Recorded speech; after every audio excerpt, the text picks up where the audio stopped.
We'll return to Star Trek following these messages.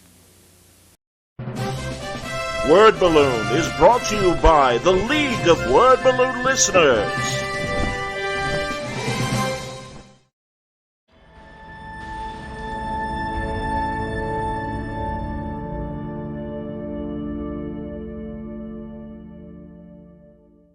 I just feel like your voice kind of comes from what you're absorbing. And certainly we've seen loads of people who just do a straight up imitation of the art styles that most affect them. And I don't see a real downside to that aside from when you start just outright swiping specific compositions. But if you really like the way a certain artist has built their work, see if that can lend an effect on you with the way you shape your art style. Why not? I mean, I'm still reflecting the influence from the artists that affected me 40 years ago, and I don't see any reason to stop.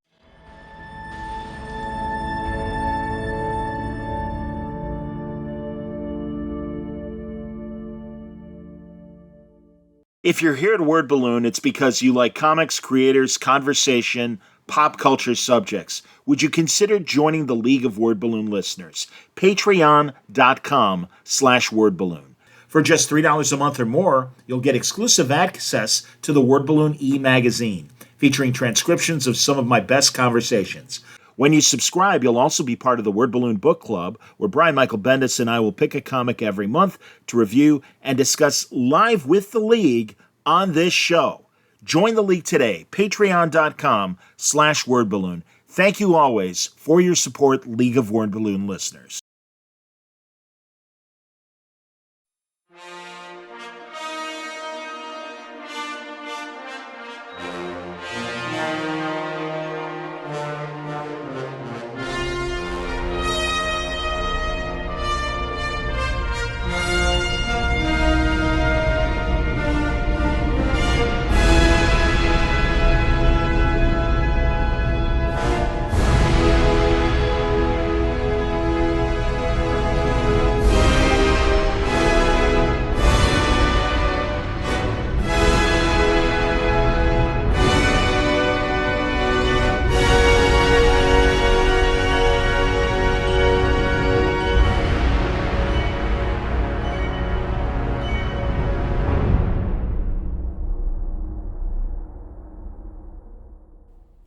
Welcome back, everybody. Time for Trek Watch. John Suntress here on the Word Balloon Network. Really happy to be welcoming David Mack to Word Balloon. You know the name, wonderful Star Trek novelist, wrote a couple DS9 episodes as well. We're going to get into all of that. He has a brand new book with the Strange New Worlds cast and, of course, was the co-writer on Star Trek Con. So without further ado, here's my interview with David Mack.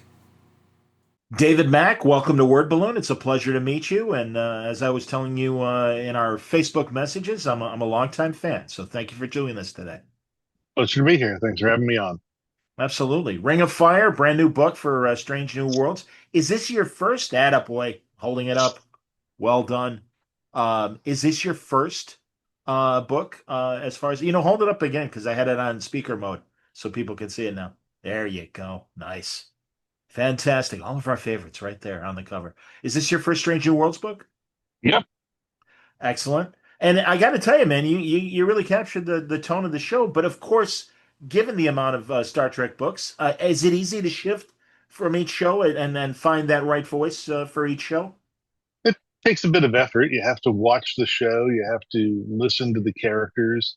But more to the point, you also have to pay attention to the big picture. What kind of a show is it? There's a much different mood at work in Discovery than you would find in Picard. There's a very different mood on TNG than you would find in the original series.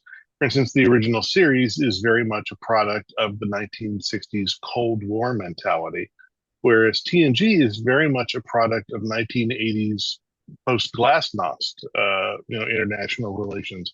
It represents this period of time when people you thought were enemies suddenly don't seem so dangerous anymore. There's a chance to build bridges. And although that was hinted at in TOS, for instance, there was still a sense that the rivalry was pretty intense at that time. So as you approach each series, you have to figure out what is the personality of the series, what is the context of it in terms of the Star Trek universe. Um, and for instance, like with my Picard novel, Firewall, it's almost more of a Voyager sequel than a Picard novel. It's not really set during much of the time covered by the Picard TV series. It's more of a backstory novel about how Seven came to be a Fenris Ranger. Yes. So yeah, so and again for that I had to tap into the mindset of the TNG universe and the Voyager universe. What was the mood on Voyager? What was the tenor of Voyager all about? And then how did that get subverted for Seven when she came home? How were her expectations basically shattered and basically forcing her out to find a new life? With Ring of Fire, the task was to find that sense of action and adventure, but at the same time keep it lighthearted, except for when you need it to sort of veer into something with emotional weight. Because they do both on the show. There's usually moments of lightheartedness to sort of take the pressure off, but sometimes even in an otherwise light episode, you may have a pretty heavy moment for one of the characters, like Mbenga, when you learn about the sort of dark secrets of his past. And then you also learn stuff about Laan and the trauma she endured when she was young. And then in this story, of course, I'm building on material from season 3 that was touched on but not really explored in depth about Christopher Pike and his youth. And I tied that together into what I felt was a cohesive picture of how his youth basically shaped the man he became, and how the man he became shaped the choices he made as a Starfleet officer, including some that he regrets. No, I really enjoyed hearing about more of his backstory. I mean, God, ever since they had Jeffrey Hunter in the cage and we got to see it in Menagerie, it's like, yeah, what is this guy all about? And yeah, I've enjoyed Pike's journey. What would and I appreciate you saying that each show does have its own voice. Can you quantify? Because a lot of times the different choices that were made in Strange New Worlds, season to season, I got to be honest, after this third season, I don't know what the show is other than, the very basics of, well, this is the story of the Enterprise, during the Pike era. But as you were saying, in terms of the characterization of TOS and TNG. Well, I would say that probably what you're seeing in Strange New Worlds, it's not just the story of the Enterprise pre-Kirk. Strange New Worlds is basically about Christopher Pike. It's about a man who, when we first met him in the first episode of Strange New Worlds, we were seeing the aftermath of a guy who'd gotten beaten up by his career, who had had some reversals of fortune, and was not ready to go back out there. He had sort of retreated from that destiny. And we see some of that intensity and some of that pain in Jeffrey Hunter's performance back in the cage. And what's interesting is that Anson Mount channeled that beautifully in the Strange New Worlds pilot, because what he's dealing with are things that Pike encountered during the Discovery TV series, when they had to go into the temple at Boreth, the Klingon temple with the time crystals, and he gets the glimpse of his future. What Strange New Worlds as a series, I think, is going to eventually prove to be about is Christopher Pike going from a guy who had lost all that hope and had gotten this vision of his impending doom and had let it defeat him, turning it around and finding instead the understanding that nothing lasts forever, that life is fleeting, that our time with our friends is fleeting. And he, instead of moping, he chooses to make the best of it. He chooses to embrace hope. He becomes the warm paternal father figure at the core of the Enterprise family in a way that Kirk really never did. I mean, Kirk was a legendary commander. He was heroic. He was bold. He was a loyal, officer. He had a lot of great qualities, but what you don't see a lot of between Kirk and his crew in the original series is paternal warmth. That is not part of Kirk's dynamic. He's a very bold and complicated character, but that's not a facet that he tends to show to his subordinates. Ike, on the other hand, believes in a concept called servant leadership, which is actually a style of leadership and command taught at military academies. And the premise behind it, you see it in when Pike cooks for his officers, when he has personnel into his quarters, which he's had retrofitted far beyond what regulations should probably allow, to build a chef's kitchen in his quarters. And he cooks for his crew. He cooks them these beautiful meals. And this is an aspect of servant leadership where the person who is in the chief command position puts themselves in a role where they are serving, where they are nourishing the people beneath them, because it embraces the concept that command and leadership and authority is not about power over others, it's about responsibility for others. The point of being a captain is not that you have power of life and death over everybody on your ship. It's that you have assumed responsibility for the care of everybody under your command. You are entrusted with this ship. You are entrusted with this crew. You have a duty to protect them and to essentially look out for them, to protect them from forces outside the ship, to protect them from the bureaucracy, to take the blame when something goes wrong. The buck should stop with the CO. And Pike embodies this perfectly. He is the warm, caring, loving heart at the core of this version of Enterprise. And this series, I think, is eventually going to be about seeing Pike go on this journey where he realizes that exploration for its own sake is a joy and it's worth doing up until the last moment when you can't do it anymore. And of course, what we know that Pike doesn't yet know, because we've seen the menagerie, is that what he thinks is going to be his death, or which is going to be the end of the life that he knew, he's hasn't realized yet that, eventually what's going to happen is Spock is going to take him back to the Telosians, who are going to free him from the prison of his mind and give him at least a virtual version of the life he deserves.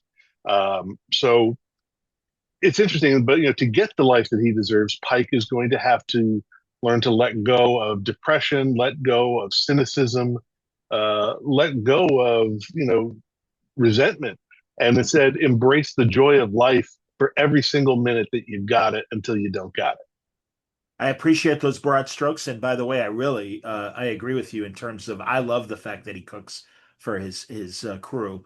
I had the pleasure of interviewing Celia and Ethan Peck on Mm-hmm. a convention panel, and I asked them if they thought Starfleet was a military organization or not.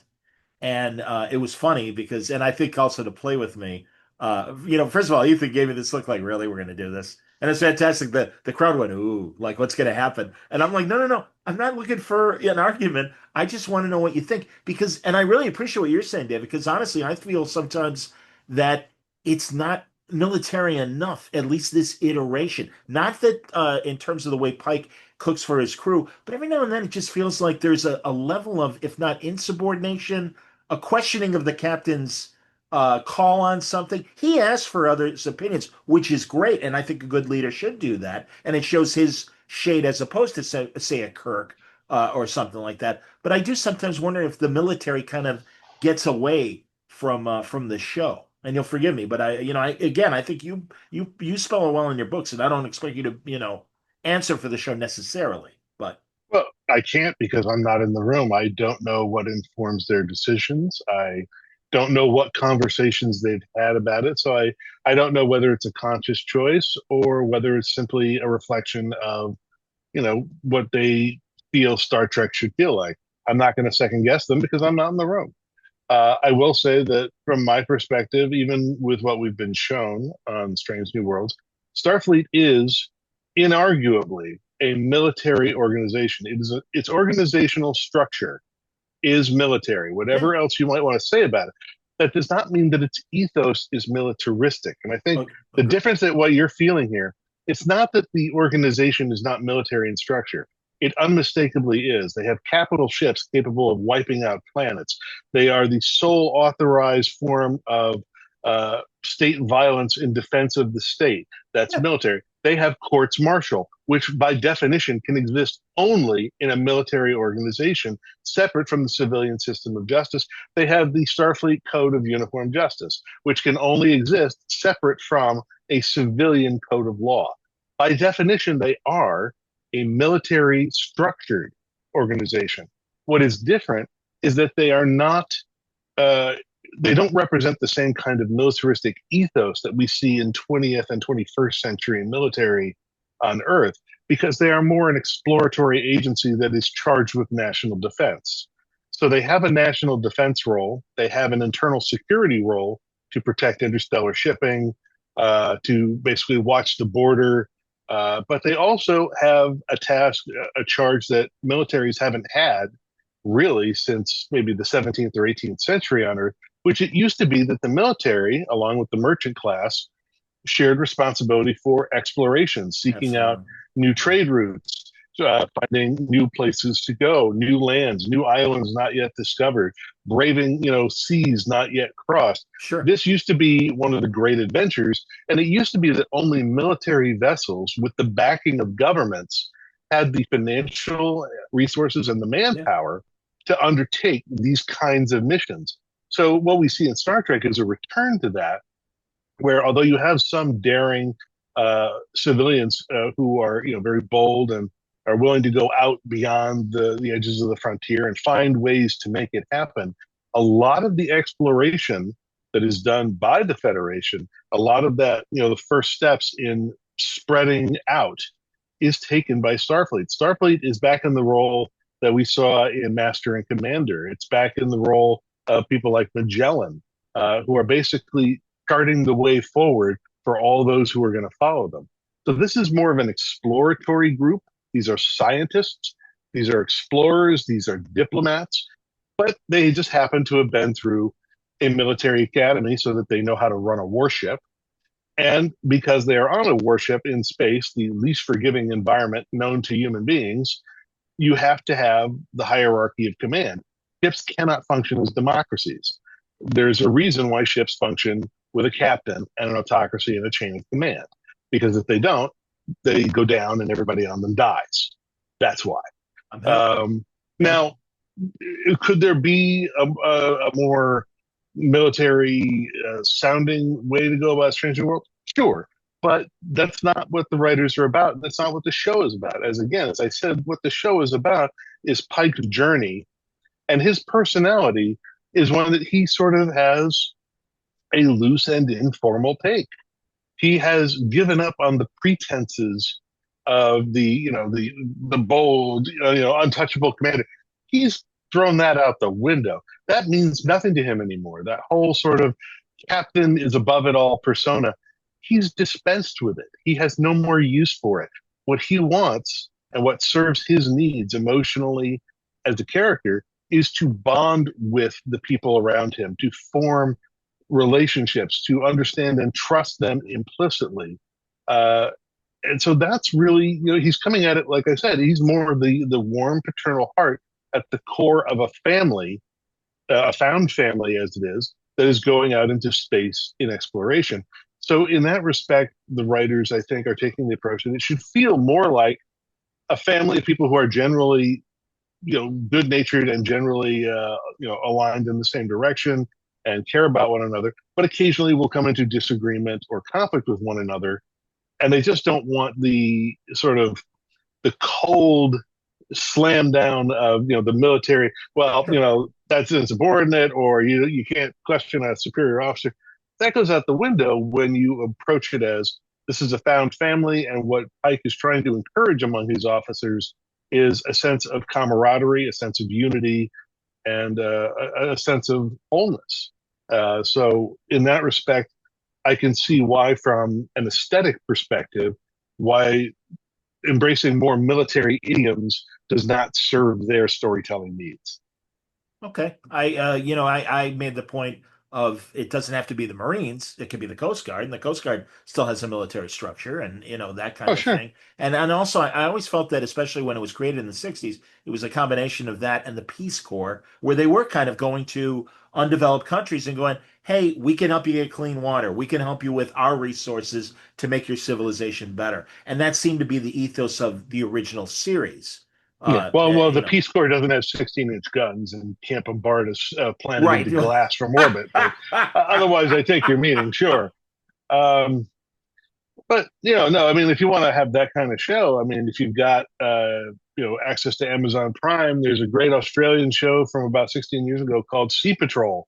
Yes. Uh, I love Sea Patrol. I was binging it back at the beginning of the year when I was writing this. So you'll probably notice the characters on the ship that is rescued at the end of Ring of Fire. They're all named after the characters from Sea Patrol. Fantastic. I didn't notice that. That's excellent, man. You And go through the net. Go through the net. It's all the characters from Sea Patrol. that's a great thing, man. That's fun. And I also, try to drop these Easter eggs in. They're obscure, but for those who get them, they're fun. that's wonderful. It's been a while since I've seen Sea Patrol, but I definitely watched a bit of it on Amazon, in the last couple of years. So that's great. And I also, hey, you're going through a black hole. You're going through a strange new world, and I love the stuff that's happening on the space station as well. But also the balance of because and I'll be honest, I'm not crazy about it, but I know it's part of the show. The interrelationships and it really does. There's a lot of Riverdale High kind of romance going on, and certainly Lon and Spock and Pike and Battelle. Right, that's what the show is. It is what it Yeah, is, man. So as I long as started. officers don't fraternize with enlisted personnel, I don't care. But balancing telling the science fiction story, because honestly, I think you do it well. I've appreciated it in all your books, and also we're going to get to Khan if we can, because you're wrapped up Khan. Oh, why? What's the matter with talking Khan? Well, I mean, it's just we have to get that usually pre-approved by CBS Publicity, but Oh, as long as we keep it general, we should be able to talk okay, about it. all right. But I can't go into any sort of real behind-the-scenes stuff because I wasn't no, there for most of it. okay, because I mean, yeah, I did. I mean, I did have a couple questions, and if you can't answer, then tell me you Well, we'll can't try. answer. Well, All we'll right, give it man. a try. All right, Yeah, no worries, but man. then, But yeah, the but yeah, balancing, but balancing, speaking yeah, of the balancing the relationships, yeah, the balancing the relationships with the sci-fi. How does that work for you? well, obviously they're important to the storytelling on Strange New Worlds. Uh, Battelle, again represents Ike trying to embrace happiness in the now, and yet the universe seems to conspire to take it away from him at every chance. What's interesting about the Spock storyline first with Chapel in season 1 and 2, and then in season 3 we have the introduction of him and La'an and the complication of Dr. Roger Corby. What's interesting about this is specifically the fact that it is during this period of time, under this warm, paternal, protective environment that is created by Pike, that Spock feels finally comfortable enough to explore the human side of his personality. This is in contrast to the cold, domineering father he had in Sarek, who basically made him suppress his human side, who at all times encouraged Spock to embody and reflect only his Vulcan upbringing and his Vulcan ancestry. And then suddenly you have Pike. Pike, in a lot of ways, represents a second father for Spock. He is the human father. He is the human side of his nature. He is warmth. He is friendship. He is love. And so it is under this, this different paradigm that Spock has the courage, has the freedom to explore this other side of himself, to get to know it. And eventually he's going to choose a more disciplined Vulcan approach that we're going to see in place by TOS. But it makes sense to me that in order to know himself, to know his own mind, and to make a holistic decision about what is right for him, he has to know, what is my human side? What is my Vulcan side? Is one dominant? Is the other not? Which one feels more natural to me? Should I explore my emotions? Should I control them more? Should I control them less? It is natural that a young man is going to want to answer these questions through experience. And the only way to get that experience is to do things and to have relationships and interact with other people. So I actually find Spock's journey through this part of his nature at this point in time completely plausible because of the second father paradigm he is going with Pike, which perfectly fits Pike's whole paradigm. It makes sense to me in terms of where he is in his life, who he is under the command of Pike. And just like he's a child of two worlds, in this respect, he now is a child of two fathers. And this is why Spock is willing to go to such lengths for him in the menagerie in TOS. It's not just that this was his former commanding officer. It's not just that this was his favorite captain. This is his second father. This is the father of his human heart. This guy means the world to Spock, the world to him. He will bend every rule. He will break every rule. He will go to the end of the universe for this guy. This is his second father. I'm hip to that, and I agree with you, but I know that from where we are in Menagerie, and we got a little bit of it, what you're describing in the first season, but I feel like it hasn't manifested as much as they've tried to pay attention to other characters, which I'm for. You're on an ensemble show, and I think that was one of the problems with Discovery. And again, David, I apologize because you're not here to answer for the ethos of the show. But I am with you, and I wish I'd seen more of it in the show. I would assume that you're putting more of it Well, in your book, though. well, they have 1.5 seasons left to go. This particular book, Ring of Fire, is not necessarily about that Spock Pike relationship and that aspect of it. Although, if I had an opportunity to write another Strange New Worlds book, that might be something I would really want to dig into, just because I Yeah, find it to be a fascinating dynamic. couldn't agree more. Uh, and while I, appreciate and respect that you have your criticisms of the series and maybe other modern iterations of Trek, uh, I have a responsibility when I'm writing as a tie-in writer to Amen. find what it is I love about the property, to embrace it and to channel it. And also, it is not my place as a tie-in writer to second guess the creative decisions of those who are creating the property on which my works are based. So while I respect your right to have critical opinions, don't expect me to echo them back to you. No, man, and again, I agree to disagree, and it won't keep me from watching the That's fine. show. Yeah, man, it's cool. And It's all but good. also, but in your book, of course, you've got that the scenes with La'an and Spock discussing their relationship, and Hmm. you got Spock saying, "Hey, this Kirk guy, what's up with him and La'an?"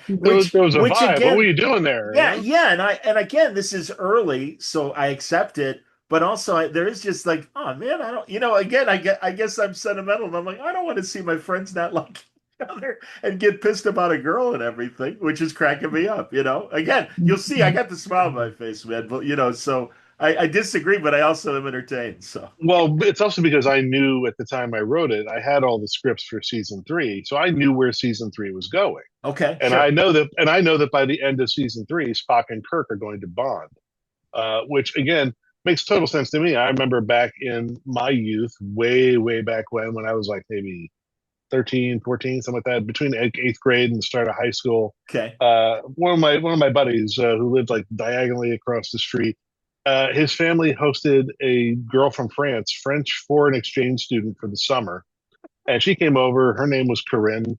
I I was crazy about Corinne. Of course, so was my other friend Jimmy. Jim was also crazy about Corinne, and we basically both spent the whole summer pursuing right. her. And she turned us into rivals and whatever. You'd have thought we would have never spoken to each other again, except that on the day she leaves, and we both come out. We like the night before. We're both like, oh yeah, well yeah, maybe I'll be there. Maybe I'll see her off. Maybe I won't. Who cares? And then of course we're both there like bright and early, like 30 minutes before she's supposed to leave. We wave goodbye to the car as the family drives her off to the airport, and we sort of stand there, me and Jimmy, in silence in our friend's driveway, and the car goes around the bend at the end of the road and is gone, and we're silent for a few seconds, and I go, "So you hungry? I got some eggs and cheese. We can make an omelet or something." He goes, "Yeah, I could eat." And it was like we went right back to where we were before the girl showed up, There you and go. suddenly we were back to buds. And it's like, "Yeah, let's go make an omelet." That's hilarious. That's fantastic. I like La'an as a character.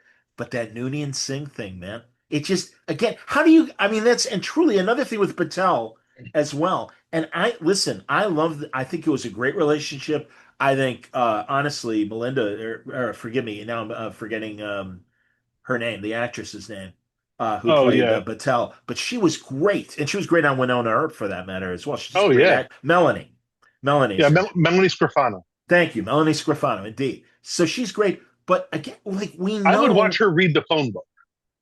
honestly, I think she was the MVP of season three. I really do. No I love her. disrespect to the others, but really, she had a great, clear storyline, and I thought she delivered it well. But and of course, we had their "It's a Wonderful Life" 10-minute montage of what their life could have been. But when you know at the end that the Telosians have this virtual, yeah, you know where I'm going, man. Because and again, it's not their fault because Vina, is there in the cage and even in the Discovery episode, and it's like, well, wouldn't he? You can't help but being a Star Trek fan and go, yeah, how come she's not? How come he's not thinking about Patel? So, any thoughts on that?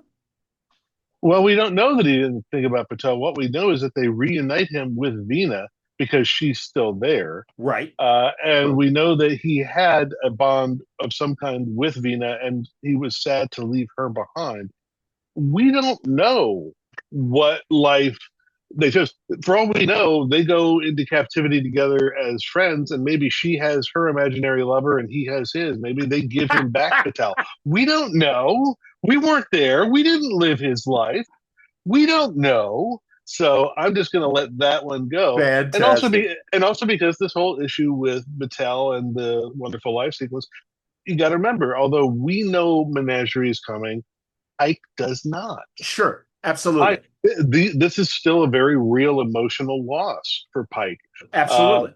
and so I think, but we've still got a season and a half to go. We don't know what the crew is going to go through, aside from being turned into puppets for some reason, which frankly I'm there for. All right. So I'm ready to take the ride. I don't care. I'm having fun. I mean, maybe I'll, the next New Worlds book I'll do, it'll be the Muppet versions of the characters on the book. We'll see. I may ask for it. They'll probably say no, but I'll ask. Hilarious. But we don't know yet what's going to happen over the next season and a half. We don't know what journey is left for Pike emotionally between where we left him at the end of season 3 and where we're going to find him. So there's a lot of game left to play. There's a lot of game left. Fair enough, man. No, and again, I love your answers. That's fantastic. And really, hey, honestly, I like the way you had Pike lamenting over Battelle in your book and everything. And then, yeah, and also, honestly, I think a great book can walk between the raindrops, and I think that's what you're doing with this. And obviously, you're saying it That's very kind. between the Kirk Farragut and First Time in Command and Hmm. what is Starfleet, the documentary and everything. And it's like, Hmm. okay, we know where we are. Yeah, I mean, when I read through all the scripts for the season, my part of what I was looking for was a place that had a gap in the chronology big enough to fit a story, big enough to fit a novel.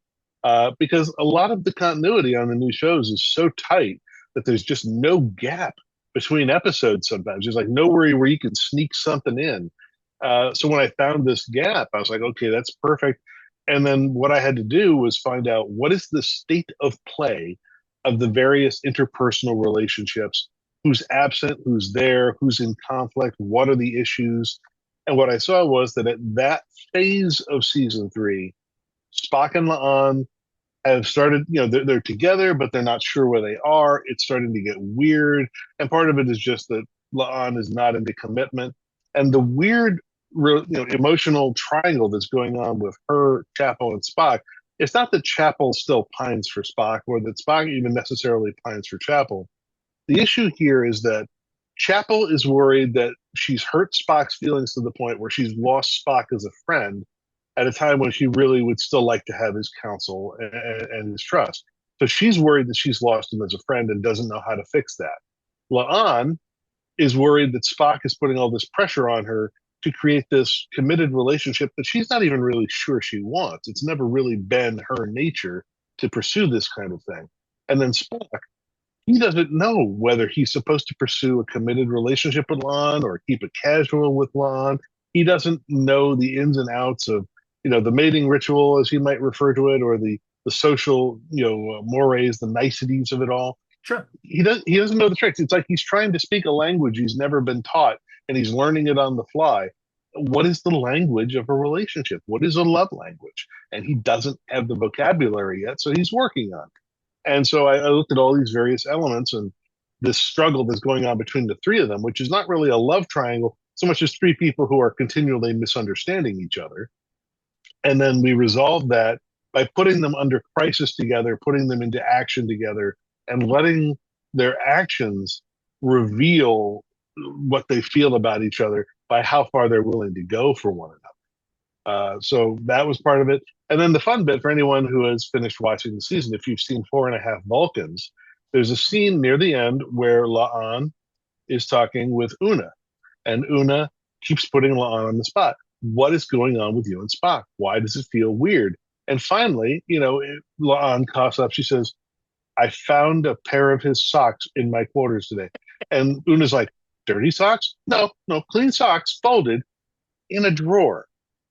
Are we those people? Is he putting socks in drawers? And Yeah, of course, what I have at the end of my book is I set up the whole Easter egg of he's trying to find some grand gesture, some beau geste that will allow him to non-pressure, without applying any pressure, show La'an that he cares and that he wants to have more of a relationship. And somebody tells him, well, don't you remember when you were at the academy, the humans, they would do leave behind. You leave behind something in the other person's apartment, and it's a way of sort of marking your territory and showing you're together. So someone said, and he's like, I know what I will do. I will leave a pair of clean socks in that empty drawer in her quarters, and that will be my beau geste that will show her how much I care. What she sees is, why the hell is he leaving socks in my apartment? Yeah. It reminds me of About Last Night, the movie that Mamet wrote and everything, and Rob Lowe and Demi Moore have that conversation. Wow, a whole drawer? I can have a drawer? And I mean, come on, man, we've all been there. We've all had our relationships like that. Absolutely, yeah. Man. That transitional phase. The transitional phase. Yeah. So no, I get it and I appreciate that. That's fantastic. So very, very fun. Honestly, man, I had a lot of fun with that. You got the voice of the show down, man. I'm telling you, I hear the key is, do you hear the characters in the tie-in novels? And truly, David, I felt that way about a lot of your books. The Destiny series you did was great. I loved your work. I loved your work on Coda. Coda was very dude. I'm a comic book guy. I mean, this was Crisis on Infinite Treks in the which best obviously, way. oddly, I never read. Oh, that's insane. That's fantastic. Well, it didn't matter because, and also the way you guys brought back those aliens from Time Zero, which always had an interesting idea. The but it was Davidians, like, yeah. And it's like we didn't know enough about them. And I don't know which of the three, it was three of you, right, that wrote Coda altogether? Yeah, it was me, Dayton Ward, and James Swallow. Okay, and you and Dayton, I know, obviously did Destiny with a different third writer, I believe, right?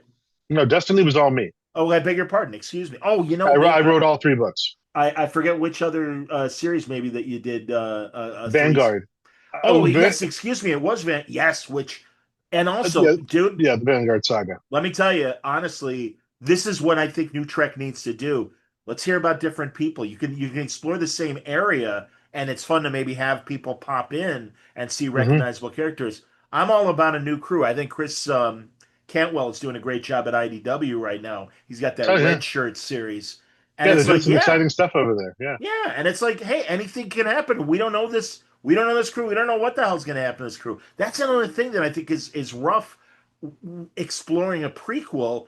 I'm all about, it's not the destination, it's the journey getting to the destination. So I respect that. But some of the cliffhangers are like, well, there's plot armor for Scotty and Uhura and other people that might be under, temporary duress until we get to the first episode of the following season. But it's like, everything's going to be fine with them. Life and death is not the only form of dramatically interesting material. There are other things that can happen to these characters other than their life is in jeopardy.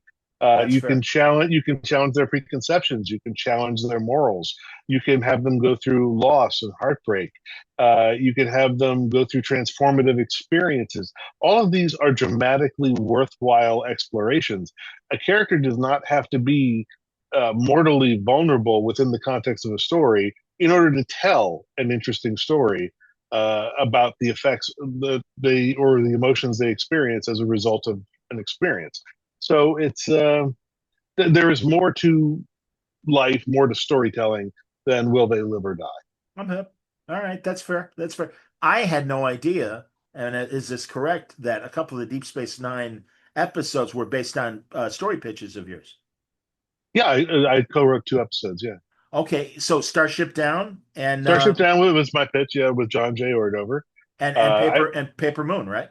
Paper Moon, which started out as a very different concept, also pitched by me and John. At the same time, we pitched Starship Down. We pitched both of those at the same time after the end of season 3. Or actually, when maybe season 3 was wrapping up, we were pitching those. And then obviously we wrote Starship Down for season 4. And then the other one just went through development and notes for like 3 years because they liked the idea that we pitched, but they weren't sure how to use it. They weren't sure where it would fit in what they were doing. And so they did their best with it. And then after about 3 years, they finally said, we could do this, we could do this, we could use it like this, and we could drop it in here. They said, okay, send it back to Mack and Ordover and have them rewrite the outline. So we get a call from Ron Moore, says, okay, we know you pitched this. Now we need you to write an outline based on this. We need 4 to 5 pages. We need this. We need this. And it's Nog is, sealed himself inside the Vegas holodeck thing where he insists on doing his rehab or whatever. And we said, okay, why has he chosen to wall himself off in Vic Fontaine's holosuite program for his rehab? And I swear to God, this is Ron Moore's actual answer. How the hell do I know? It's your story. Okay, sure. So I go away, and basically, it's funny. John and I have the written by credit on Starship Down. Okay. But that went through like 5 in-house rewrites by Renee Echevarria before it was approved by the showrunner and went into production. Very little of our actual work survived onto the screen, but we still have the writing credit for a couple of arcane reasons about credit and producers. They want to save their credits for the episodes that they originate. And this was a freelance episode, so they figured just give us the credit. Right. So, whereas you have then Paper Moon, where John and I are credited with story by, and teleplay is by Ron Moore. Okay. But it was done very fast. Like the need to turn this thing around, in the middle of, they're trying to wrap up the series, and they need this one done to follow Siege of AR 558. And it got turned around very fast. And as a result, it didn't go through a lot of heavy rewrites. A lot more of the actual words that John and I wrote in that outline made it onto the screen. A lot more of ideas that we brought to the outline made it onto the screen than did in the episode where we're credited as written by. Interesting. So it's kind of funny. Even though we only had story credit, a lot more of our work made it onto the screen for that episode. So I have a lot of pride in how that episode turned out. It's meant a lot to a lot of people. Oh, yeah. We've gotten a lot of emails over the last couple of decades, a lot of them from wounded soldiers or soldiers who would binge watch DS9 while on deployment in Iraq or Afghanistan because there's nothing else to do. And it meant a lot because a lot of them who had friends who had lost limbs in combat and had to go through stuff like this understood exactly what the mindset of Nog is in this episode. And I had some inkling of it because when I was 21, I was pretty badly hurt in a car accident. I was a passenger in a car that got T-boned on July 4th. And I ended up, having to learn to walk again. It took me 6 months in therapy to walk. Yeah. And so I had this, taste of mortality at the age of 21 that sort of showed me it's like it's very easy for everything you think you have to get taken away in a blink. So when we were asked, to figure out what's going on in Nog's head, I just went back to that experience where you think maybe you're about to die. You're in a car, you've been hit, you're spinning, the whole world is a blur, and then everything comes to a stop as your car wraps around a telephone pole, and they have to cut you out with jaws of life, and you can't walk. Wow. And I'm like, will I walk again? I don't know. And so I take that. It's like, and suddenly I realize this is what Nog is afraid of. He's like, if they can blow my leg off today, they can blow my head off tomorrow. Absolutely. I'm not invulnerable. When you're young, when you're in your 20s, you're a fool. You're an idiot. Your brain isn't even fully formed yet till you're like 26. You you think you're invulnerable. I You agree. think you're invincible. You can defeat anything. Nothing can touch you. You're immortal. You think you're immortal. And then something like this happens. Nog gets his leg shot off, or I get my back screwed up in a car accident. And suddenly all those illusions go away. They're gone. And you realize I could have died right there, right then. Nog's thinking that shot have been a little further up, that'd have blown my guts out. My whole torso would be gone. I'd be dead. A little further up, they could take my head off next time. And I got to go back out there. Everybody's calling me a hero. I'm not a hero. I'm a kid who got his leg shot off.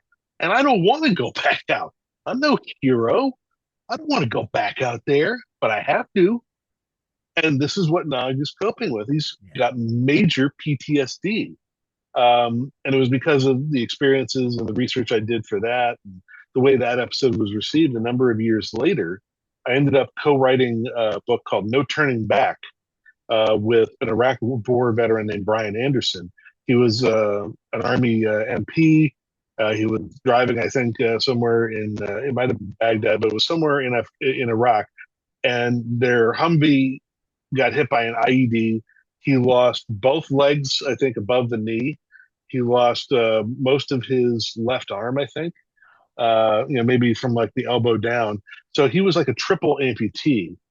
And he was spent like 18 months at Walter Reed, but he came out with this whole sort of reinvigorated, lust for life. And he realized that when you're a triple amputee, you can do stunts on screen that nobody else can do, like simulating limbs being blown off without CGI. And he realized he wanted to be an actor. He wanted to be a Wow. stuntman. He became a spokesperson for a company that makes mobility, motorized assisting devices for mobility so that you can get around. Sure. And he Wow. made the most of his life. You think that what can you do after something like that? He learned to snowboard. That's fantastic. Sure, Yeah. sure. Wow. I mean, the guy does more daring stuff after than I've ever done in my life. It's amazing. That's cool. That's And cool. so I wrote this book with him about his experiences and about what he learned from it, and how other people, even those who have not gone through that kind of trauma, can learn from his trauma how to move through, how to refuse to accept limitation, how to cope with the loss, how to cope with the change. So he sort of he takes you on his whole journey of denial, of suffering, of anger, of resentment, and then also finally to acceptance, and then to how to thrive. So yeah, it was really kind of a lot of that began with the fact that I had that experience of my own. Then I channeled it into that episode, and that was what put me on the radar that led me to work on that book with him. Wow. That's an incredible story, and I'm glad the guy turned what a terrible situation into opportunity and really a good life for himself as best as he can. That's amazing. That's incredible. He's a remarkable man. And Aaron, my God, just acted the hell out of your guy's story. I mean, it Oh, really, he was beautiful. What a yeah, performance! A tour de force. He yes. and the guy who played Vic Fontaine, Oh God, Jimmy Darren, yes, Jimmy Jimmy Darren's Darren. always just fantastic. Oh, Yeah, they were both so great, and yeah, it had the distinction as an episode of being the only one where a pair of recurring players took the A story and dominated the majority of the episode, and the most of the top line cast just faded into the background. And it was the strength of the writing that the DS9 writers had done over the preceding 7 seasons to develop Nog from punk kid on the promenade to kid has potential, gets sponsored to the academy by Benjamin Sisko, and becomes a young soldier in wartime, officer on the rise. sure, What an arc! What an yeah, arc! I mean, Nog has one of the most amazing character arcs, and he wasn't even above the line cast. He was a supporting player, and he has this amazing story. And it's a tribute to the strength of the writing on DS9 and the strength of its concept that they could do an episode like that. Absolutely, man. No, I'm with you. You know, I got to interview Andrew Robinson about Garrick. I feel the same way. JD Hertzler with Martok, and it is these other characters that had incredible arcs, and it was so great. It got even the Wayoons. I mean, Oh yeah, that's and truly DS9 of the spinoffs is really yeah. my favorite of all of them. Do you have a favorite? Oh, DS9. If I'm choosing from among the TV shows, DS9 will always be my favorite, just because I loved what it did, how it did it, the complexity, the nuance of the writing, the virtuosity of the writing team and the production team. And I mean, I'd be lying if I said I wasn't slightly biased by the fact that it's where my career started. My writing career started on Deep Space Nine. That With was my those first pitches? professional credit as a story writer, as a fiction writer. Wow, that's My great. my first professional credit was an episode written by on Star Trek DS9. That's where I started 30 years ago. In Wow. fact, it was almost exactly 30 years ago that the episode aired. That's amazing. That's fantastic, man. It is insane how time flies. Star Trek Con. All right, a few questions. First of all, I Sure. really enjoyed the story. I really did. And also, Oh, thank you. again, like your novels, I think you did a great level of science fiction and plausible science. I appreciated, and I'm going to spoil it came out and Yeah, this go ahead. beginning of this The week. whole story's out there. Go ahead. Yeah. So and my I've been reviewing the episodes as I've gone on, but Okay. I loved that they came up with an idea to conquer the eels, the worms. And it was, well, we can make, the building blocks of glass and we can inject them and they will almost eat themselves alive. Am I right? Isn't that kind of Oh yeah, the basically, well, that idea. If you've ever had to deal with bed bugs, that's diatomaceous earth. there you go. That's what it is, and it's Sure. essentially diatomaceous earth is a mechanical insecticide, and the way it works is it's essentially made from these little monocellular organisms called diatoms. They fossilize, they become this sort of glass crystalline thing, which turns into these microscopic crystalline shards, which is, for an ant or a bed bug or some other thing, it's like trying to walk over broken glass. Oh, But what no. happens is the shattered diatoms shred the outer carapace, the exoskeleton of the insect, basically destroying it. They just eventually they fall apart. Their carapace falls apart. It gets infected. Their spiracles get blocked, and they die. And the best part about it is they can't evolve immunity to it because it's not a pesticide. It's not a chemical. It is a mechanical pesticide. It is essentially a way to grind them down into dirt. I'm telling you, man. No, that was great. And that is I, applying I learned that science. because I had to deal with bed bugs once. It Okay, sucks. well, applying science to science fiction. That's wonderful. And that's sometimes I worry again, I'm sorry, TV comment. I worry that sometimes the science fiction isn't there like it used to be.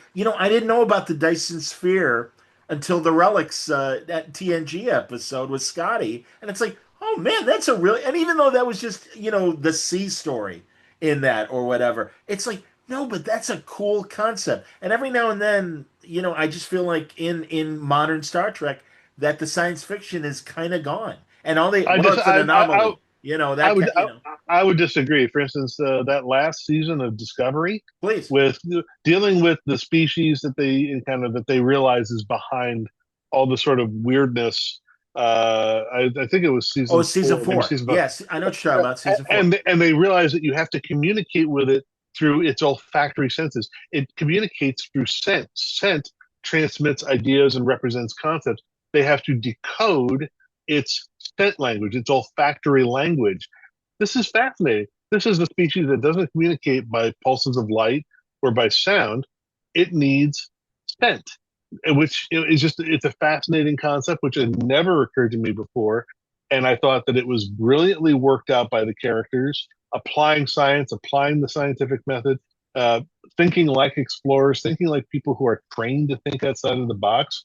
I think it's a really awesome science fictional concept. And I thought that Discovery executed it beautifully in season 4. I really loved what they did with that. It surprised me in a lot of ways. So I think that was pretty cool. I think that, obviously Picard did some interesting stuff with the whole synthetic bodies and following up on the consciousness transfer. Uh, not to say I don't think I think I did it better in the Cold Equations trilogy, but that's just me. I'm an egotist. Of course, I think that. I like those books. The Cold Equation books are great, man. Again, Yeah, yeah. they I like to think they worked out. honestly, Anyway, yeah, well, they were fun. but the fact that Picard came back to that and continued to explore that, I thought was fascinating. It raised a lot of interesting ethical questions, a lot of scientific questions that I think they could have dug into, uh, but obviously they went in a different direction. So I think I don't think that the new shows shy away from science fictional ideas. Uh, I think Strange New Worlds has also done some fun stuff. I don't love like the fact that the Gorn feel more like the xenomorphs from the Alien franchise. I feel like if you wanted that kind of a creature, sure, have that kind of creature, just give it another name, Create a new character. Yes, create a yes. new species. But I now have to work with the fact that this is the Gorn, I'm hip. and here's the funny thing: if anybody can retcon this stuff together, it's probably me. If you ever watch, if you remember watching like TNG and DS9 back in the '90s, they would always be referencing the Breen, and then if Yes. finally you got to see the Breen with their funny little snout masks and their weird garbled machine language. Yeah. And the thing is, you kept having people say, well, no one's actually ever seen a Breen under their, but someone has, and it was this. And then they say, well, no, it's actually this. And if you pull all together all the different canon descriptions from characters who say they've seen it or they know this or they've personally experienced this, and you put all the details together, they don't fit. There's no way that all the things these characters all describe from firsthand experience telling you that, no, the Breen are like this. You put them all together, you go, those aren't the same species. What? And eventually, I wrote a book for the Typhon Pack miniseries called Zero Sum Game, where I took us inside the Breen Confederacy. And my solution to this set of weird, mutually exclusive, contradictory details about the Breen, because people say, well, don't you as a time writer then have to pick which one is true? Sure. I said, no, they're all true. That's the whole point. Look at the name of their political organization. They're a confederacy. A confederacy, by its definition, is a whole bunch of independent states, or in this case, planets, Sure. which may very likely be populated by a variety of species. They come together. Breen is not a species. Breen is a social construct. I love The it. Breen uniforms are created to anonymize. They are created to hide the actual species because they accommodate the features of any member of the Confederacy. So they're always changing it. Some of them require refrigeration. Some require other things. Some require different gas mixtures. Some of them just require armor. Some of them require mechanical assistance. That's why all these different experiences, they're all true. I That's love the it. point. They're all true.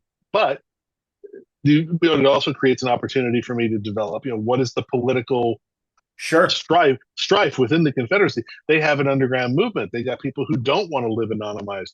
There's this whole notion of forced equality. They're like a dark vision. I made them into a dark vision of the Federation where it's equality by enforcement, not Interesting. not aspiring to equality, not equality of opportunity, not equality of outcome, but they're getting equality of outcome by diminishing everybody to lowest common denominator. And the inspiration for that was a Kurt Vonnegut story called Harrison Bergeron, Sure. where the truly talented people are handicapped. They're forced to wear headphones that blast noise into their heads and give them headaches. They're given blinders so they can't see as well. They're weighted down so that they can't be as graceful or as quick. And somehow Harrison Bergeron just manages to throw it all off. And, so that was the inspiration. Is I took Harrison Bergeron and applied it to a whole culture and developed this thing about the Breen. So if I can do that for the Breen, give me a little time. I'll figure out the Gorn. I'll sort that shit right out. Like people say, well, why was the Gorn so slow in Arena? I'm like, didn't you hear? When the Suns do this thing, they kind of go into sleep, dormancy mode. Clearly, the Metrons put this Arena planet in a system where that starlight was at a frequency that was going to cause this Gorn to slow down because they knew that was the only way to give Kirk a fighting chance. Hilarious. They evened the odds by putting them on a planet that would trigger the dormancy stage for the Gorn. That's why he's so damn slow. That's hilarious, man. Well done. Now you won. Absolutely, man. See, I did can they fix it. did they use any of your Breen ideas? Because that seemed uniform in Discovery. No, okay. No, but it's okay because that's 900 years later, and who knows? The Fair. Confederacy could have collapsed. One species could have taken over as the Sure. dominant role and put Sure. the others into subservience. Maybe some sort of genetic engineering program happened and they fused. We don't know. But Yeah. it's 900 years later, so what do I care? Well, and I respect that, and that's why I don't know if we're going to get an explanation of the Cardassian Klingon woman hybrid, but certainly it does open questions as far as Starfleet Academy goes and what they've shown us. So I hear you, man. People But love now, the buff. What are you going to do? well, I want to know, and I don't know if you're able to answer this, but regarding Star Trek Con, you guys had a line of dialogue from Lear to Mhm. Tuvok regarding the Reliant not missing the count of SETI Alpha planets. And it's in the script where she's like, and I loved this, and I was really hoping that it was going to be explained in terms of, hey, like, did they forget how to count? There are 5 planets when there should be 6. So, was that a possible opportunity to have Walter Koenig do a couple lines, or like, I don't know, are you able to explain it? Yeah, actually, we had a solution all worked out. It got cut because it didn't serve the plot. And we had to trim minutes off these episodes wherever we could. Sure. And it ended up just being one of those things where the first reason was it didn't serve the plot. 2, we needed to trim for time. And 3, the explanation really would have worked better in a visual medium with animation. But we did actually have the mechanics worked out. We found an actual star system that has been discovered and been documented that has a phenomenon that tracks perfectly with this. It's basically got a really unusual set of orbital patterns for planets that are locked into this weird thing. What they do is the inner and outer planet, because they're so close together, at certain points, they get into each other's gravitational fields and they whip around each other and swap orbital tracks. There's actually a system where they documented that this happens. Now, imagine this. You've got SETI Alpha. It has X number of planets. 5 and 6 are companion planets that are doing this funny little thing where when they hit the right point in the orbital track, they swap at a very opportune point. Puts a lot of geological stress on the planets, yada yada yada. But it swaps them into different orbital tracks. Okay. We can assume that this swap at some point has occurred after Enterprise has left, but before SETI Alpha 6 explodes, or that the explosion of SETI Alpha 6 happens in a way that forces 5 into 6's orbital track. So that when Reliant comes back 15, 17 years later, whatever it is, Sure. It's not that they've miscounted the planets, it's that they think 5 has exploded. They think 5 is gone. They don't think 6 is gone because there's a planet in 6's orbital track. 6 is still there as far as they know. They're like, yeah, it's in orbital track. It's around the same math. Yeah, that's 6. And look where 5 is, a bunch of floating debris. Something happened to 5. And because they weren't supposed to advertise where the hell they had put Khan, because they didn't want anybody going to find him, there's really not a whole lot of record. There's no reason why Terrell on the Reliant would have access to the knowledge. Chekhov might well know what's down there, but again, he knew SETI Alpha 5. He sees, oh, SETI Alpha 5 is destroyed. Oh, no problem. Oh, we're going to SETI Alpha 6. No problem. He gets down there. What did he say? Oh, no. And it's like, son of a... Yeah, and he realizes something's gone hideously wrong. Damn. And it's that 5 and 6 swapped orbital track. As he did say, Khan specifically said, shifted the orbit of this planet. 100%. And that's what happened is when 6 went up, it traded orbital tracks with 5 because of this relationship they have. 6 is now gone, but its debris is in 5's orbital track. 5 is still there, but it's on 6's orbital track. Its partner is gone, so the swap no longer occurs because the other body with the gravitational attraction is no longer there. 5 is now permanently trapped in 6's orbital track. 6's debris is now permanently trapped, spread out in 5's orbital track. David, they didn't miscount. They simply thought they mistook. Well, and I understand all that, I think it would have served, and you'll forgive me for armchair quarterbacking, But I but just took 5 minutes to explain well, that, and we have video, so I can do my little finger motions to show I you how it works. I Try think explaining this in pure audio and not boring the crap out of an you're audience. killing me, man. I think you guys would have found a dialogue way. And again, I thought for sure Believe Walter me, was we going to tried. show up. We wanted to. We Kirsten and I worked it out in detail. That's I good to pulled hear, man. reference. I pulled references. We pulled down, like it was stuff from like the James Webb Telescope. I was pulling down actual research saying, here's an example of an actual star system where this actually Sure. happens. Oh, I This buy is it. our. I'm like, this is our basis for the mechanics. We had it all worked out. The problem is, again, we were told that we had to trim the episodes to a certain length. We had Yeah. certain story needs that we had to meet. And then even after we did our drafts, they would still have to go to not Paramount, CBS for notes. They would go to Secret Hideout for notes. There would be feedback from Nick Meyer as he would evaluate it against his story concept. Did he? We, Okay. we had all these Realm. notes. We had Also all these notes we had to yeah. accommodate at various phases. Yeah. Yeah. And I get rewrites it. then would also happen during production for a number of reasons, stuff that would get cut. And then they'd say, well, if we cut that, we need to establish this over here. We need to move this character here. We need to take these two characters and turn them into one.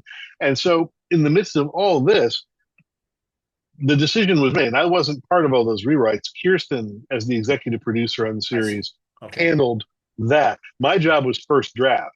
Gotcha. She handled revisions. Okay. But even at first draft, I said, can we fit it in here? And she's like, the script's already running long. We're going to have to cut. And it was decided that we were more interested in the emotional relationships between the characters, and that what was most important about the SETI Alpha 6 thing was the Alborians' role in what happened to it, and what their role in its destruction had to do with their motivations as to why they deal with Khan and his people the way they do, and why they tolerate the things they tolerate. And it's because they're all acting out of guilt. It was determined that that was more important to establish than the specific orbital mechanics of 5 and 6 and how Reliant got them mixed up 18 years later. While I thought it would have been cool, and if I'd been writing it as a novel, I'd have had all the time and space in the world, and I would definitely have dropped it in if I were doing it in a novel. Of course, the last time I approached it in a novel was Vanguard, and that was just, well, we blew it up by mistake. Sorry. This time, though, but I mean, I would reference the orbital mechanics to explain not only how did this planet get destroyed, but also why was it mistaken 18 years later. Sure. But no, but that is the explanation. I love it. I truly do. And again, we had it. We just didn't have that. We just couldn't fit it in. And isn't that interesting, David? Because honestly, and as evidence of this conversation, I don't mind going over an hour, but I obviously saw how regimented the times were for each episode. So that, right. Yeah. Do you know? That's related to production cost and production time. Okay. So, that's a fair. Yeah. Issues of production cost and production time and schedule factored into all of that. That's part of why the episodes had to be kept within certain lengths, why only the first and finale episodes really go to the 43-minute mark as opposed to the 30 to 34. We were trying to aim for 30 wherever we could. As it was, we went over, in places. But yeah, essentially, while you and I may geek out and love, the whole thing about the orbital track discussion, and I'm sure there are a number of fans who would, share in, enjoying the geekery and neepery of it. The problem is when we're dealing with a mass audience, I'm hip. They're probably not. We have to think of the broader audience that is more interested in the character narrative than in a discussion of planetary orbital mechanics. Well, I just felt that with Lear's problems with Starfleet, that this would be another logical. And again, you guys came up with the solution. You've explained it here, so I will point people to this podcast if it's because really, I really appreciate that. Was it's not that we didn't know. It's just we ran out of time. You weren't able exactly with the constraints of production and everything else. I get it. We had to do what we had to do. I hear you, man. Was Nick Meyer's thing going to be 3 2-hour movies? Was that kind of mini? Do you know the shape of what the original story was intended to be when it was considered for live action? Yeah, this is what I remember Kirsten saying on a podcast we did last night. Okay. The project started while she and Nick were both working in the Discovery writers' room. He conceived it originally as a three-part miniseries of 2-hour films. So it Okay. would have had a total running time of about 6 hours with commercials and probably about 4.5 hours without. I'm hip. So he had the basic shape of a story. He had some basic principles that he wanted. He knew he wanted to cover a certain amount of time. He wanted to cover certain relationships.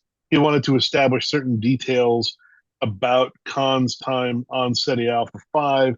Um, and he had just a general idea of where he was going. But that miniseries, for a variety of reasons, it was deemed either not marketable, it didn't fit their plan. There were budgetary concerns, there were That's what I casting figured. issues, there were a lot of issues. They liked the story, they just weren't sure how to approach it. So they let him take another stab at it, and it still wasn't getting where they needed it to get to. So they thought, well, we want to branch into audio drama. Maybe this would be a candidate for that. And he was game. So he took his concept, took it from 3 2-hour telefilm movies, and broke it down into a series of 9 half-hour audio drama scripts, which would basically have about the same running length of time, but with fewer commercials. Yeah. So he broke the story down, and he did a first draft in concert with. He had some additional writing and working with a producer named Mack Rogers, who was part of Realm, which is the Okay. company that did the actual audio production of the miniseries. So Nick and Mack Rogers had that initial outline. They did 9 scripts as a first pass. I think there might have even been a second pass on those scripts.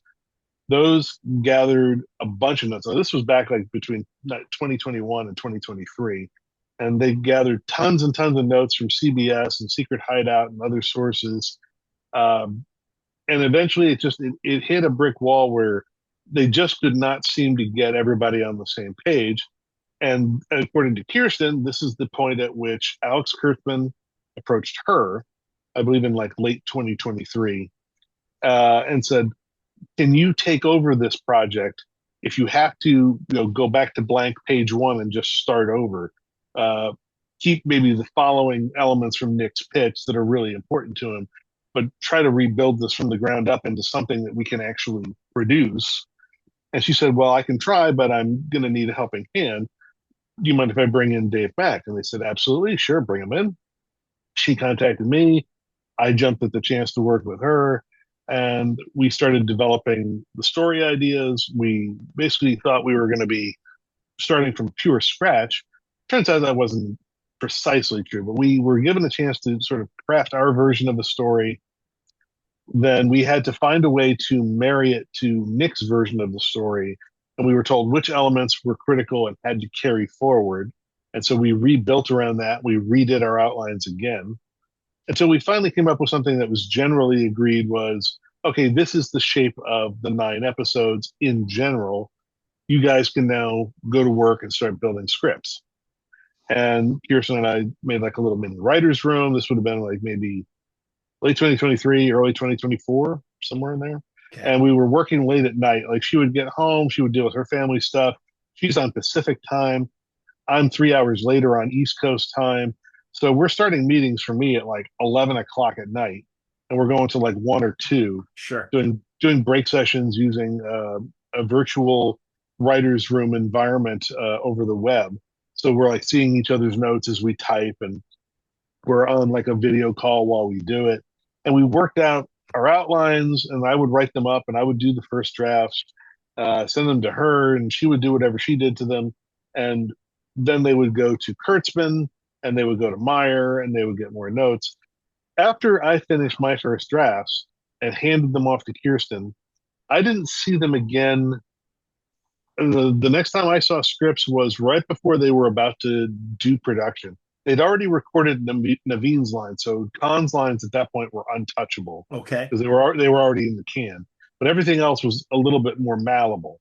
And I had some notes on those final versions of the scripts, which were not entirely final. There were a lot of changes from those to what finally made it out into the world over the last 9 weeks. The broadcast version of the scripts, as they describe it, That's the actual final based on the finished product, the re-recordings, the rewrites in the studio, that sort of thing. But that was all supervised by Kirsten and by Fred Greenhalgh, the director. And I was not part of that. So I don't really know anything about the casting process. I don't know anything about the recording process. I don't know about the rewrites or what decisions guided them, aside from, again, what Kirsten has told me. Okay. Well, and again, I think Naveen was excellent. I thought Ren was terrific as Marla. The whole cast, really, the guy who played Ivan. I mean, and also that was the great thing. You guys all gave great agency to the augments, and I think I, we understood them better and stuff. Am I taking too much of your time? We can wrap if you need to go. Okay, good. But honestly, I really felt as a whole it was great, and truly, I hope we get more audio because I mean, my God, you got Takei. Thank God. I mean, he's getting up there. He's got fewer days left, and we're not trying to curse him in any way, but that's the reality of a 90-year-old man. And the same yeah, thing with Walter being up there as well, and all the originals, well, the three sure, original series vets that exist. But sure. also, let's get hell, man, let's get Next Gen and Deep Space Nine and Voyager people. God, Tim Russ was just wonderful. And again, Yeah, he George was was. great too. But really, Tim had to carry a lot more water than George did and everything. And I thought they both were great. And I'm sure that must have been pleasing to be able to write some, or at least ideas, if not your finished dialogue. Did a lot of your Mhm. dialogue for them? Did it still manage to get in there? No, no, most of my dialogue Bummer. got rewritten. Bummer. Eh, I mean, as Kirsten explained it, she is stymied by the blank page. Like the thing that Oh, she finds okay. hardest is facing a blank page and just writing scenes from nothing. Drives her up a wall. She hates it. She does it. She's great at it when she does it. She just doesn't like doing it. What she loves is rewriting. If someone else has already done a draft and then all she has to do is go in, rip it apart, and redo it, somehow she finds this, from a creative standpoint, easier. Whereas I'm the opposite. I love to write that first draft. I love the blank page, the infinite possibility, and I create the thing that I love the way in the form that I want it to be. What I hate is when other people go in and tear my stuff apart. So my job was to create the version that she was simply going to shred on the way to creating her version. Sure. Now, there's a writer whose name escapes me at the moment. He was a longtime writer on The Simpsons, Okay. and he would describe this process as he would burn through and just write a full first draft of an episode that he had to write. He would make himself do it in one day. Like he'd go into his office in the morning, he would just crank through it. He would write the whole thing and be done with the first draft in a day. He said it would be absolutely terrible. It'd be awful. He didn't even bother finding punchlines for half the jokes. He put in placeholders that were absolutely awful and unfunny because the job was to go in and fix it later on the next draft.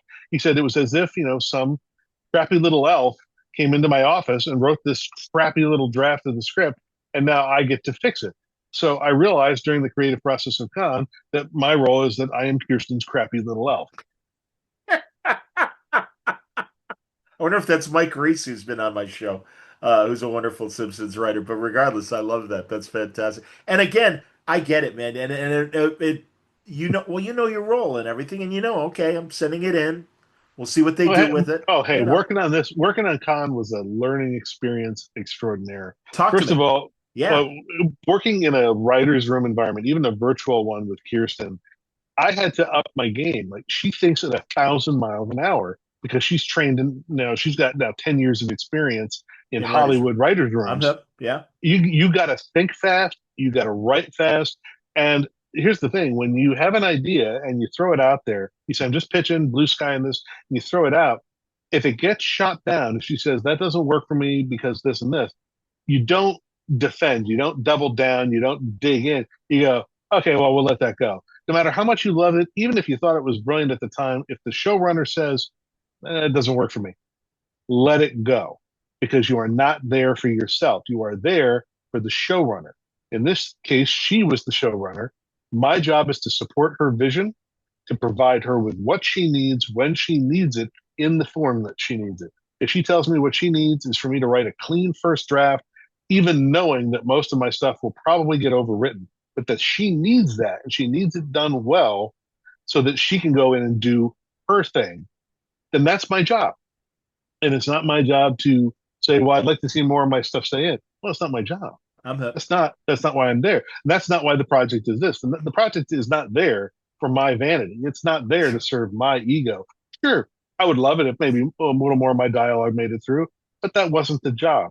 The job was break the story with Kirsten, be her sounding board, be a source of ideas to help her find the ones that work, get it all down, in a linear form, write the scripts, make them nice, clean, and tight, give her, the foundation that she can build on, and then go in and revise. Basically, my job is to essentially be the first draft guy. That's what she needed me for. Yeah. That's what I was hired for. That's what I did, and I accept that. That was my role, and my goal was to do it to the best of my ability to be useful to my showrunner. There you go. Would you want to write any more audio drama? Oh, sure. I'd love to work Excellent. with one. I would love to work with Kirsten on one of these again. I know that she would like to do some more. We're waiting to see what the metrics are on Con. We have no idea commercially whether it's been deemed a success. If so, how big a success? Sure. We know that the critics have been generally very favorable. Fan response has generally been pretty good. We're happy with the way it came out. We know that our superiors at Secret Hideout and CBS are also very happy with the final product. All that matters now is, does it turn a profit? Is the audience there? And if so, the hope is that they will come back to us and ask us to do more, or at the very least, invite us to pitch ideas to do more. I have a few ideas I'd like to explore. I know Kirsten has a few of her own. We've resisted the urge to talk about them in too much detail because we don't want to poison the water for each other right now. We also don't want to get ahead of ourselves. We don't want to jinx it. So we're knocking on wood and rub the rabbit's foot. Although I don't have a rabbit's foot anymore because I love rabbits and whatever. Well, that's true. That's cruel. Right. So, but I knock on wood and we'll see what happens. But yeah, I mean, I could definitely see this as a form where we could tell a variety of very interesting stories about original Star Trek characters in the Star Trek universe. We could do adaptations of existing works from other media. There are different types of stories you could tell, different settings, different environments, different time periods. It's a big universe. It has a lot of potential. I just hope I get a chance to play with somebody again. And listen, again, everybody, Strange New Worlds Ring of Fire out now. If you're missing and jonesing for some more, attaboy, there it is. If you're jonesing for more Strange New Worlds while we wait for season 4, this is a great opportunity and it's a great book. Without spoiling anything, are you in the process of writing any more new Star Trek novels? I am actually. I'm working on something for next year. Beautiful. The contract is fully signed and executed and whatnot, so it is officially a go. My outline is officially approved, so that's a go. Beyond that, can't really reveal any details before the publisher. The publisher has to be the one to put the details out in the world, not me. So that's pretty much all I can say at the moment. Okay, I tell everyone I'm not here to fuck up your marketing plan or the company's marketing plan. So I'm aware that both CBS and Simon and Schuster have snipers that follow me everywhere I go. I know not to cross the red line. Yeah, exactly, man. No, danger, third rail, absolutely. A little laser dot will appear right here. How about non Star Trek books? Are you writing any other? And also, seriously, man, I have tremendous respect for tie-in novelists. And I used to when I'd go to Comic-Con in San Diego, I'd try to go to the awards of that stuff. Max Collins is a friend. The Scribe Awards, yeah. Yes, Max Collins is a friend. Marv Wolfman is a friend. John Mayberry I've met over the years. Some of the others, some of your contemporaries. John Jackson Miller. Oh, great guy, John Jackson Miller. And again, listen, Michael Jan Friedman and Robert Friedberg are great friends of mine as well. Yeah, Bob Greenberger and Mike Jan Friedman are old buddies of mine. Talking about next week, actually, about his pulp book. Have you ever written any of those thrilling adventures? Any I was involved, I think, in like the first 2. Okay. Oh, that's great, man. And then for some reason, Bob just never called me again. I guess he wants to keep Come on, new Bob. name. He likes to have new names cycle in. He likes to have Yes. fresh talent cycle through. So I suspect that he felt like I got my two bites at the apple, and he wants to let newer writers, new voices that need the exposure get their shot. So The other I Star totally I get where he's coming from. the other Star Trek novelists, are you guys kind of fraternal as far as Oh like Keith oh yeah. Keith DeCandido is a buddy as well, you know. I like Oh, well, Keith. Keith and I are more than buddies. We go back like 30 some odd years. That's great. We were groomsmen at each other's Oh, weddings. that's great, man. When his first wife threw him out, he wound up on my doorstep with his stuff in a pillowcase.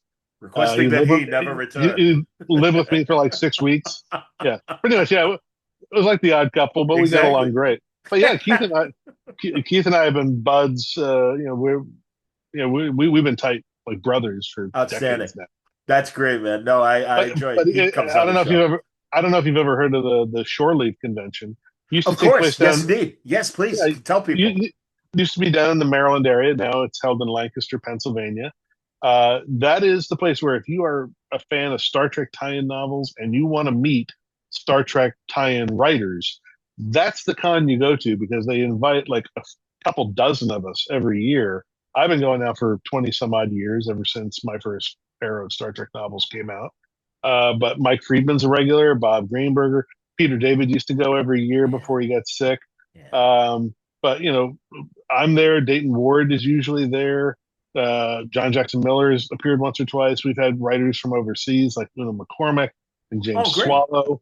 They've come over. Sure. I think Diane Duane was there one year. Oh, nice. Man, I'm such a fan. Oh, Every now and then, rarely, Kirsten is able to come out from LA and join yeah, her us. Voyager books are Uh, great. Absolutely, man. yeah. So basically, this is the place. Christopher L. Bennett's there. You meet John Jackson Miller. There's usually a great lineup of Star Trek writers, both classic and current. And we do signings and we do panels and we hang out in the bar every night and we drink ourselves stupid. It's really great. So yeah, that is basically where Star Trek writers of all stripes, particularly novelists, that is where we bond. We are a very fraternal group. We're very, very tight knit, and we're That's very good. welcoming. Like when new scribes, make their breakthrough, we welcome them in. We make sure that they know, they say, well, I'm not a real writer like you. I'm like, did you write something on paper? They go, yeah. Did it get published? Yeah. You get paid? Yeah. Congratulations, you're a writer. You're a Amen. professional. Welcome to the Amen. club. Welcome to the club. Come on in. Let's buy you a drink. And Because that's how Bob Greenberger and Mike Friedman and Peter David and John Warrenholt, those guys, that's how they welcomed me and Dayton in when we made our first sales 20 years ago. They were like, hey, you guys are part of the fraternity now. Come on in. We'll buy you that's a drink. great. Yeah, that's Come on in. excellent, man. Join the circle. Join the bullshit circle. Come on in. Tell stories. and, and we were just welcomed in just like that. And now, 30 years later, me, Dayton, we're the old men. Now suddenly we're the old veterans. Yeah, I hear you, man.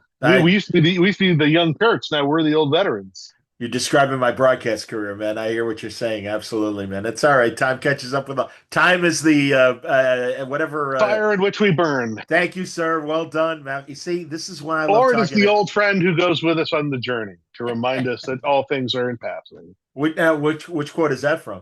That's the quote that immediately follows it in Generations. Picard says, I prefer to think of time as an old friend who goes with us on the journey There you go. and reminds us that all good things end. There you go. That's fantastic, man. We should end right there. David, honestly, great talk.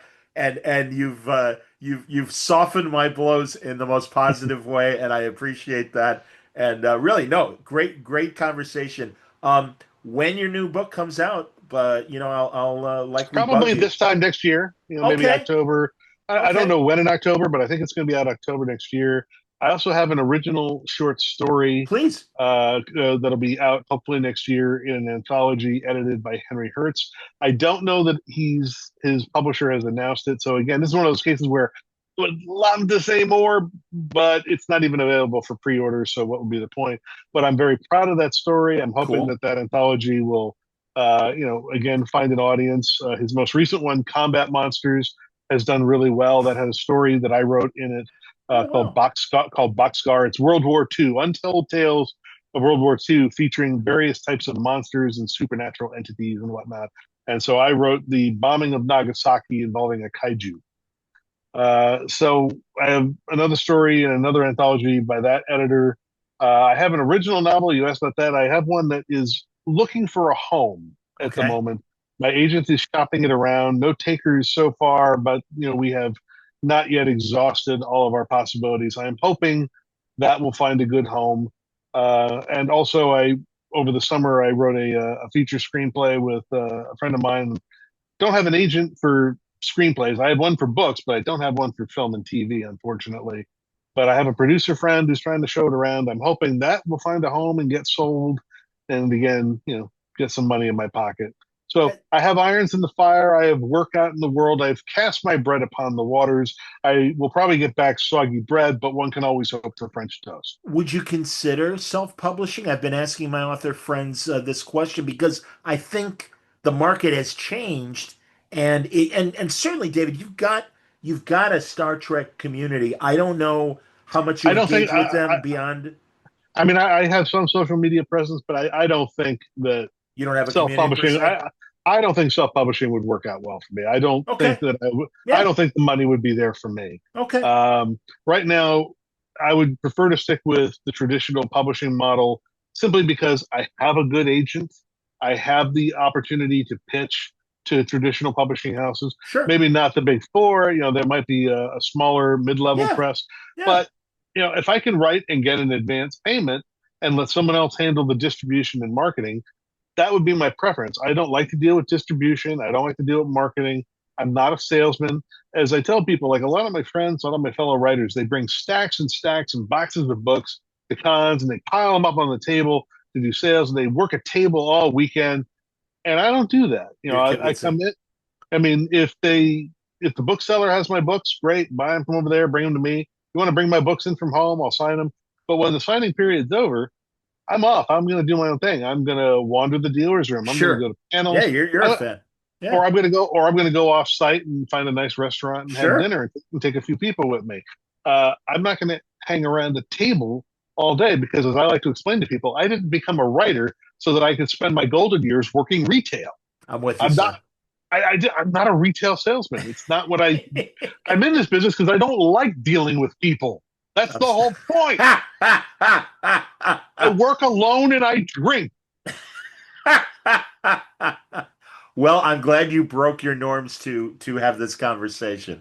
So, Ring of Fire, everybody, Strange New Worlds, out now. It looks right. That's exactly what it looks like. There you go. So, and I can tell you honestly, as I've told David, I'm a fan of his work, and I think he does a great job. He has captured that Strange New Worlds voice in the best way, and I think you'll enjoy it. So, dude, thanks a Very lot for the kind. time. I really appreciate it. Thank you, John. It's been great being here.